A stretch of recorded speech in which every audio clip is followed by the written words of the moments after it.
রাজ্যের মুখ্যমন্ত্রী মমতা বন্দ্যোপাধ্যায় ও দলনেতা অভিষেক বন্দ্যোপাধ্যায়ের নির্দেশে পূর্ব বর্ধমান জেলার জামালপুর ব্লকে ব্লক সভাপতি মেহমুদ খানকে পুনরায় ব্লক সভাপতি পদে নিয়োগ করার খুশিতে রবিবার ও সোমবার জামালপুর তৃণমূল পার্টি অফিসে সকাল থেকেই জামালপুর এলাকায় সমস্ত অঞ্চলের প্রধান ও উপপ্রধান এবং তৃণমূল কর্মী সমর্থকরা এসে হাতে পুস্তক দিয়ে ও ফুলের মালা পরিয়ে এবং মিষ্টিমুখ করিয়ে ব্লক সভাপতি মেহমুদ খানকে সম্মান জানাচ্ছেন। এই বিষয়ে মেহমুদ খান বলেন, আমার দায়িত্ব কর্তব্য অনেক বেড়ে গেল, আমি চেষ্টা করব আমার দায়িত্ব পালন করার। এছাড়াও তিনি আরও কি বলেন শুনবো। প্রথম কথা হচ্ছে, প্রথমেই আমি জানাই আমাদের বাংলার মা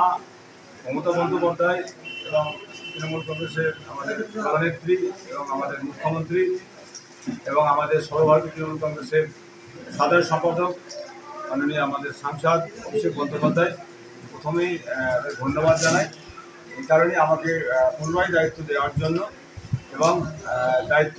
দেওয়ার পরও এবং দায়িত্ব আমাদের বেড়ে গেল। সার্বিক আমাদের এখানে মহিলা তৃণমূল কংগ্রেসের সভানেত্রী আমাদের কল্পনা সাঁতরা কী করেছেন,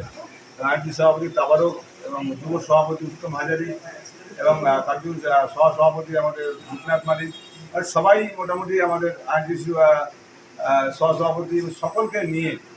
একসঙ্গে যাতে আমরা ঠিকভাবে যে উদ্দেশ্যে আমাদের করেছেন এবং মাননীয় মুখ্যমন্ত্রী মমতা বন্দ্যোপাধ্যায় উন্নয়নকে নিরিখে আমরা সার্বিক জামালপুর ব্লকে 26 সালের নির্বাচনে আমরা সকলকে সঙ্গে নিয়ে তাদেরকে নিয়ে যেতে একটা ভালো রেজাল্ট করতে পারি, এটুকুই সব তৃণমূল কর্মী যারা আছে তাদের কাছে আমার অনুরোধ, আমরা সকলেই যেন সংযত থেকে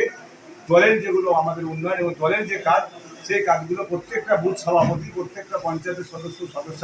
পঞ্চায়েত সমিতির সদস্য, জেলা পরিষদের যারা সদস্য,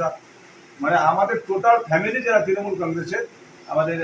মেম্বাররা আছেন সকলকে নিয়ে আমরা যেন সংঘবদ্ধ হয়ে বিজেপি বা সিপিএমের বিরুদ্ধে যেভাবে আমরা আন্দোলন করে আরও যেন জামালপুর ব্লক আমরা শক্ত করতে পারি,